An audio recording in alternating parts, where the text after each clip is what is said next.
On Sunday, CentOS 7 reaches end of life and a new era of enterprise Linux begins. But you can easily get on board with it now by switching your CentOS updates over to the SUSE Liberty Linux Lite for CentOS repositories. SUSE announced this move as a way to provide security updates to the some 30% of enterprise machines out there that are still running the free Red Hat Enterprise Linux clone. The difference between SUSE Liberty Lite and some of the other CentOS alternatives like Alma Linux and Rocky Linux is that you don't have to do a complete system reinstall in order to keep using this repository. Now, Liberty is going to charge you, because this is enterprise software, it's $25 per server per year, but you have to do a minimum investment of $2,500 in order to be able to use it. SUSE does promise to provide updates to CentOS 7 until at least 2028. Stephen, this is a story that seems to constantly come up as we find out more and more details and expirations of support and things like that. But is Liberty Linux Lite a good option for people that want to continue to use CentOS but aren't quite ready to do a full system reset to go with Alma or Rocky? Hey, Tom, you ever hear of technical debt? I bet you have. That's what this is all about. Essentially, companies out there are still using CentOS 7, and it's important to realize that operating system was released in July of 2014. So it is 10 years old. And yet, many production servers are still running CentOS 7.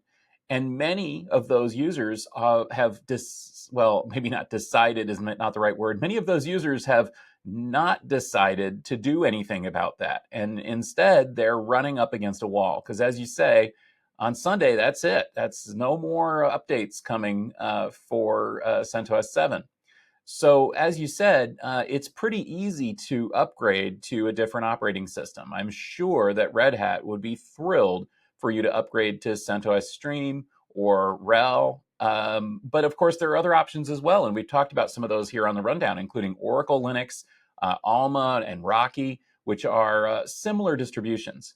This one is a really interesting angle, though, because essentially what SUSE is taking here is, they're giving a future for this operating system, but what they're really doing is they're taking Red Hat potential customers.